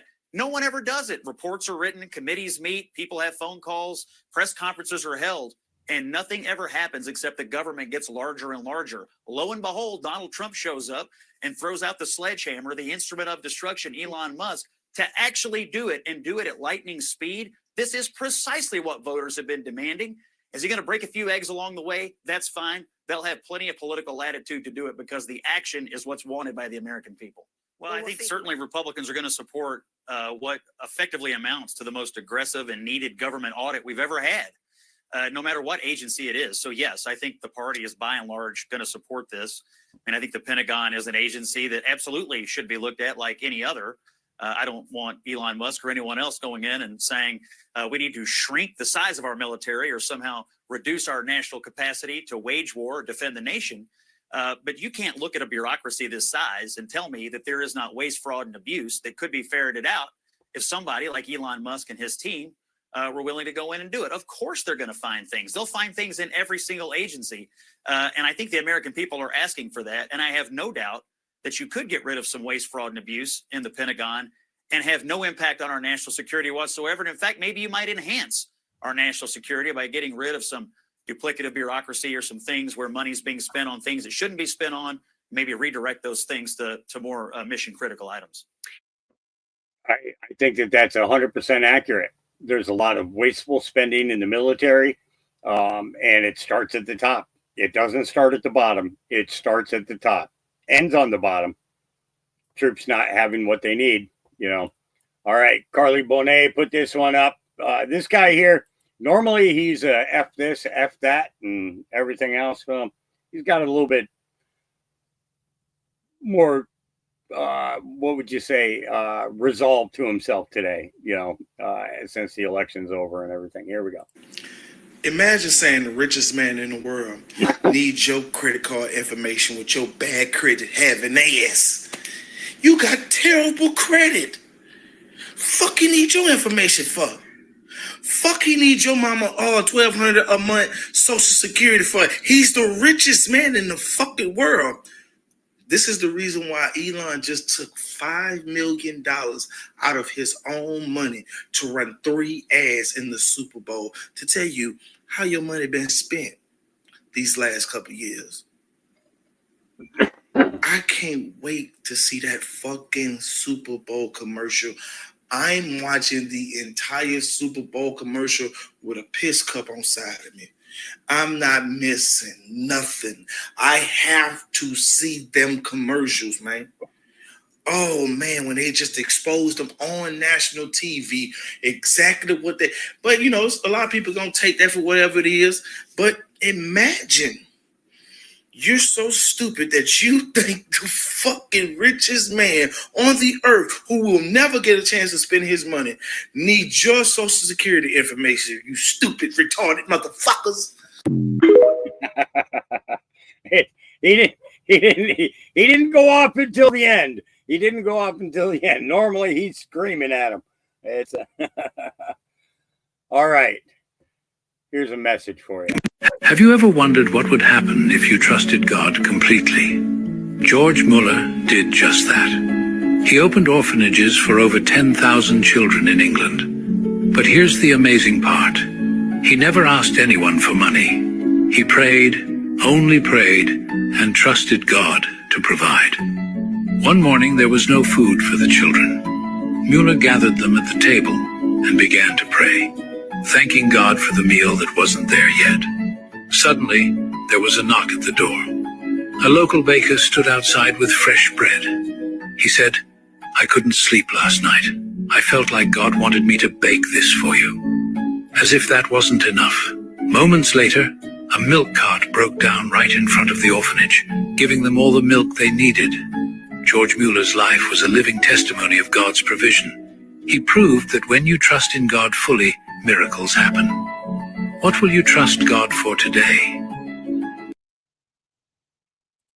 I don't know how many times I've told you guys this in the past, but I do trust God completely. And he guides people in my direction. He inspires people to do things just at the right time. He's never late. He's always on time. And it's understanding that makes me more grateful to him. You know, it's just very, very, very clear. You know, Ron Paul says a look behind the curtain has revealed a horrific truth. Nearly the entire mainstream media worldwide has been funded by U.S. government under the USAID. From the BBC to the New York Times and Politico, at this point, it might be easier to find out who USAID has not funded in the media sphere. And Elon says 100%. Yep. Let's see. Megan Kelly says she stands with big balls. Don't believe me? Watch the video. Here we go. Did you hear what she said? She really said it over and over again. I had Megan Kelly on my program, and she told me what she believes the left is really afraid of, and she wants more of it. You got to see it. They're very offended and upset about a guy named Big Balls, a guy who goes by the monitor, Big Balls. It's perfect. That is threatening to Democrats. They can't stand that. They've been trying to shrink down the male testicle for a very long time into where all we have is men running around with man buns and little sandals and scooters. They don't like big balls. They don't like a lot of testosterone. They want feminized men. And what we have here is a pair of actual men in Elon and Trump who are not afraid of them. Yeah. Who will not be bending the knee, who will be busting up organizations like this, who are spending our money recklessly on all left-wing causes. And that's what's got them really, really rattled. They are afraid of big balls, and in more ways than one. And thank God over on our side of the aisle, big balls are back. Yes. This is the solution to all our problems. I just want you to say it a few more times. I stand with big balls. Yes, then you stand with guys like me. Going into that interview, I had no idea it was going there, but I'm glad it did. Make sure you like this, follow, make sure you share, and don't forget, come on. Stand with big balls. It's as cold as it's been. I feel like that little kid's video. Remember that kid video that I played where he comes out of the bathroom and he's telling his dad he can't find his balls. They're gone. It's because it was cold. They shrunk. They sucked up inside. It was. Oh yeah. All right. I only want to hit the important ones because I'm getting a little tired now. All right. Here we go. If you still needed more proof that the Department of Education needs to be gutted yesterday, this is it. I'm pretty sure that Elon Musk is going to jail. Let me explain. Oh, this should be good. First up, I am not a lawyer. This is not legal advice. By the way, you should really heed that warning. She is not an attorney, and you should not trust anything she's about to say. See, it turns out that Elon Musk and his government agency, Doge, were never confirmed by Congress. Now, you see, that's your ignorance showing. Trump put Musk in charge of a department that doesn't require Senate confirmation. It used to be called the U.S. Digital Service. He renamed it as Doge. Problem solved. 100% legal, 100% constitutional. But the non-attorney law expert has a different opinion. As such, they have no legal authority to do the things that they required legal authority to do. Yeah, they do. It's almost like you're not listening. And if they were directed to do these things by the Trump administration, by Trump himself, perchance, that means that those are grounds for impeachment. Here we go again. Impeach, impeach, impeach. It's all they've got. The specific laws are laws like the Computer Fraud and Abuse Act. It's important to remember she's not an attorney. Everything that she said so far is a lie. You're not allowed unauthorized access to federal government systems. Hey, sweetie, Musk and Doge are authorized by executive powers. If the Department of Education had really been doing their job, you'd know that. You would have learned it in civics. The Privacy Act of 1974. You are not allowed unauthorized access to federal government databases. Authorized. U.S. Code 2071. The concealment, removal, or mutilation of government records. Without authorization, you're not even allowed to handle government records. Oh, damn. They have the authority. Are you deaf or just dumb? U.S. Code 1752, which is basically breaking and entering. It's unlawful to knowingly enter or remain inside of a government building that you don't have authorized access to. It's almost like they choose to be stupid and ignorant. She's not done. Which, of course, means that those kids that Elon sent are on the chopping block. That's not how it works. In fact, that's not how any of it works. But it also means Elon himself is on the chopping block because he ordered it. And Trump might be too, if he personally ordered it. It takes a lot of effort to be this ignorant, but it's not her fault. 100% of the blame lies at the feet of the Department of Education. You're watching the Kramer Says Project. Yep. Give me 1 second, guys. I'm just making another pot of coffee here. Give me a second. I'll be right with you. My water is thawed so I can make coffee. Yay. All right. I was hoping that it was done on.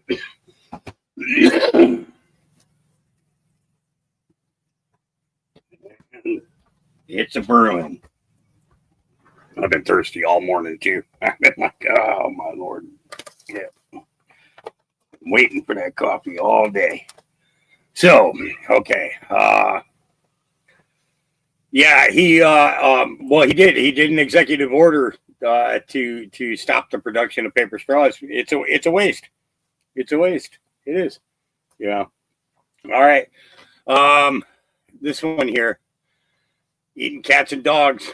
Trump was always right.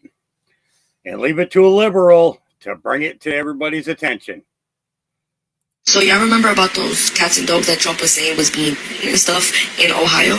Well, ICE just did a raid in a complex in Aurora, and y'all would not believe what they found in that apartment. If y'all are animal lovers like me, y'all might want to scroll, because I have 2 cats myself, and this broke my heart.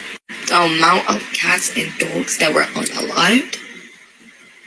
And now there's so many people coming out and saying, yeah, he was right, but nobody was bringing it out to the media. Because the media was trying to make it seem like Trump was crazy and just making things up to get people's votes. But no, in reality, those migrants were indeed unalived in those cats and dogs, and God knows doing what with them. And y'all remember that one incident with that Facebook guy? He was adopting a lot of cats off of Facebook Market, about 8 kittens in the span of 3 to 4 days. What did y'all think that he did with those cats? It's so crazy that they came into this country and that's what they did with these animals. What's this here? Hold on a second. Hang on. I gotta get my glasses because I'm having a hard time reading the chat there. In center field of the stadium, I see a pyramid and a little boy symbolism. So far, anyone else watching the Super Bowl, I'm only watching to see Elon's commercials. Yeah, that's it. When I finish with the podcast today, that's exactly what I'll be doing, is just watching pretty much for the commercials. Let's see. Here we go. Today, I am directing the HUD staff to halt any pending or future enforcement actions related to HUD's 2016 Equal Access Rule, which in essence tied housing programs, shelters, and other facilities funded by HUD to, quote, gender identity. And I want to be clear here at this agency, we are carrying out the mission laid out by President Trump on January 20th, when he signed an executive order to restore biological truth to the federal government. This means recognizing there are only two sexes, male and female. It's time to get rid of all the far left gender ideology and get government out of the way of what the Lord established from the beginning when he created man in his own image, male and female. Moreover, this is just the first of many examples of how starting today, day one, we're going to back to work for the American people and being good stewards of taxpayer dollars. There is more to come, but as I've said before, we're going to take inventory of all of HUD's programs and ensure every dollar that goes out of the door is advancing HUD's mission, which is to provide quality, affordable homes for communities across this great country, urban, rural, and tribal. And to promote economic investment to build stronger communities and brighter futures for all. Yep. So y'all remember Isn't that something? Isn't that something? Okay. All right. This one here this is where I'm going to end up leaving you guys. All right, here we go. And I don't know how I cannot connect dots more clearly for people that don't think this thing is real. Okay, today is obviously the 9th of February. Let's go back to January 7th, 2018 on the Q board and down to the Intel board. On here it says, I'm not going to read the whole thing, but it says at the bottom, do you think George Soros really paid for Antifa out of his own wallet? Hold on one second. Wow, USAID has discovered that George Soros has received $260 million from taxpayer money. These people are disgusting. They're evil. Antifa was paid by George Soros from your taxpaying dollars. But Q told us the whole time. The Q board told us the whole time. I love you. And I don't know how. Yep. So everything is coming full circle. Everything. Okay. So we'll see what happens here, you know. So what I'm going to do now is I'm going to leave you, and I will more than likely come back on again tonight, and kind of go through what happened with the football game, kind of go through what the commercials were about. And so on. I'm not going to guarantee it, but I may very well go live tonight. I might even have a guest or two pop in. Maybe, you know, we'll see what happens. But I'm not going to guarantee it, but I will, you know, we'll see what I can do. And Gabriel, thanks for knocking on the door and making me think that there was actually somebody out there knocking on the door. That was a pretty good knock there, buddy. Yeah, that was a good knock. He's laying over by the door. Yeah. So, you know, remember, our Creator loves you. His Son, Jesus Christ, loves you. And I love you. I won't be able to be on Facebook. I can't be on Facebook for another 4 days.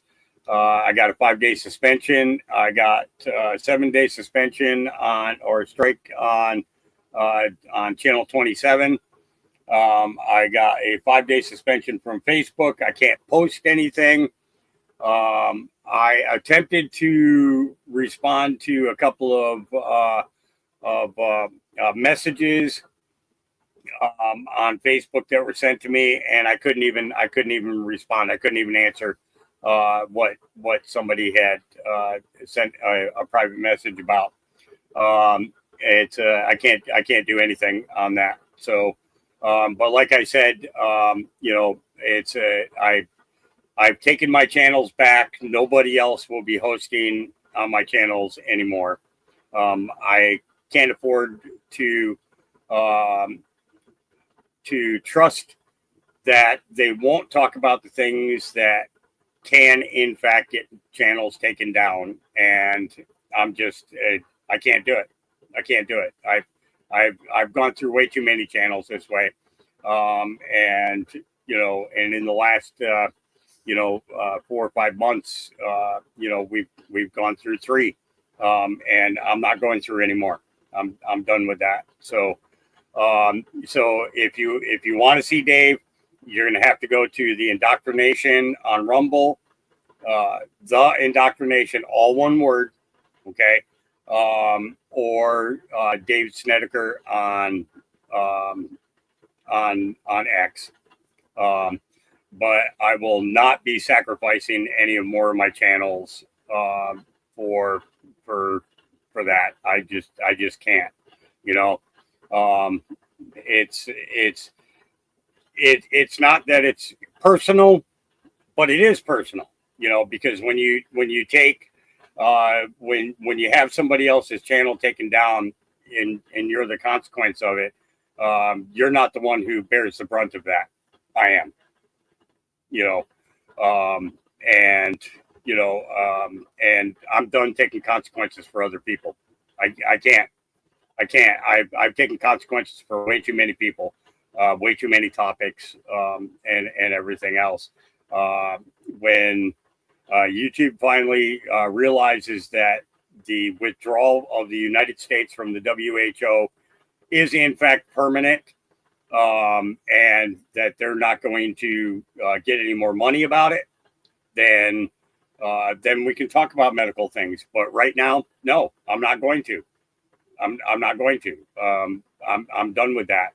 And it's for those of you that are just getting here or tuned in late, you can watch the beginning of the channel, or the beginning of the podcast to see what I experienced in the last 48 hours. So I'm not putting myself in that position again, and I can't do it. So you could be mad at me for not allowing it anymore. But I can't, I just can't do it. I just can't, and I won't. I refuse. No exceptions anymore. I just can't. If it wasn't for you guys, I wouldn't be able to care for all these dogs. Half of these dogs would be in kill shelters, and their lives would be ending. I take care of 26 dogs out here, plus the puppies. That's on top of it. So it's you guys are the ones who put food in their mouths. Okay, you are the ones who put gas in the generator in order to keep the podcast going. You put propane in the tank in order to make sure that there's heat. I can't have anybody mess with that, and I won't allow anybody to to ever place me in that position again. No, there's no bad feelings, Cheryl, none at all. It's just I just can't. I can't risk it, and I refuse to risk it.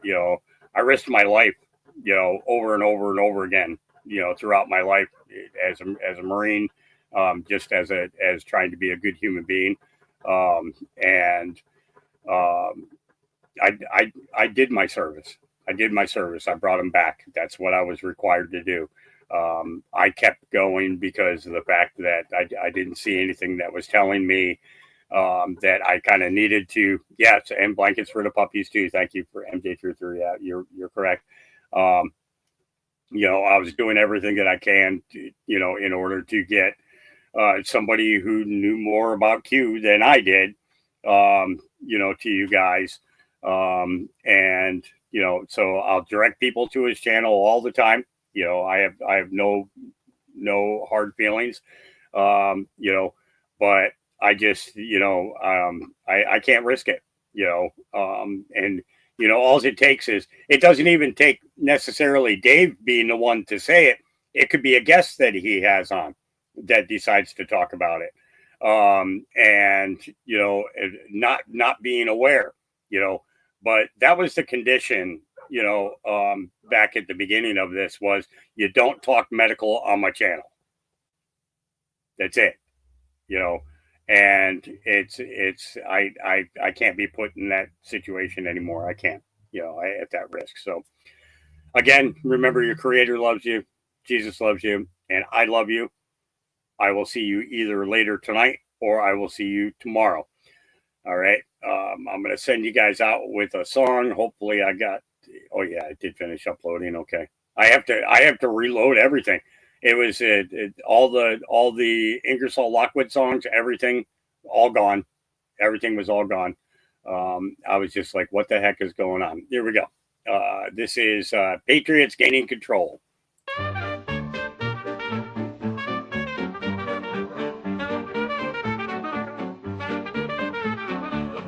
Strikes 12, it's a dangerous game.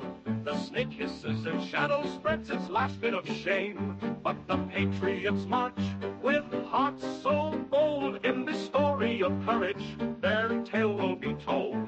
With flags flying high and trumpets so bright, the heroes arise to turn dark into light. From ashes of chaos, they rise once more. With liberty's anthem, they open the door. With flags flying high and trumpets so bright, the heroes arise to turn dark into light. From ashes of chaos, they rise once more. With liberty's anthem, they open the door. No more resets from shadows of night. The Patriots stand ready to fight. In valleys and peaks, their voices ring out. In freedom's embrace, we dance and shout.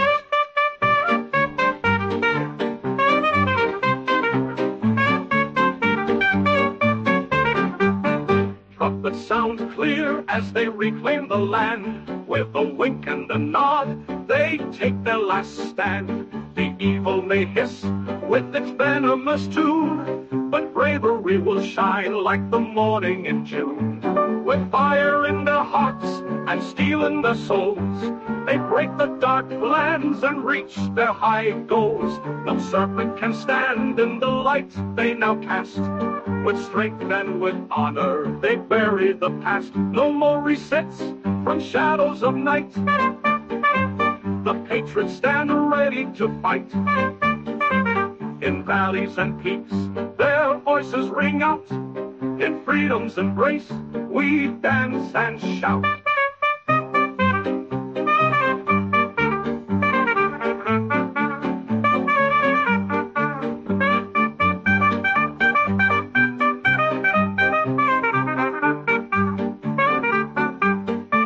No more resets from shadows of night. The Patriots stand ready to fight. In valleys and peaks, their voices ring out. In freedom's embrace, we dance and shout.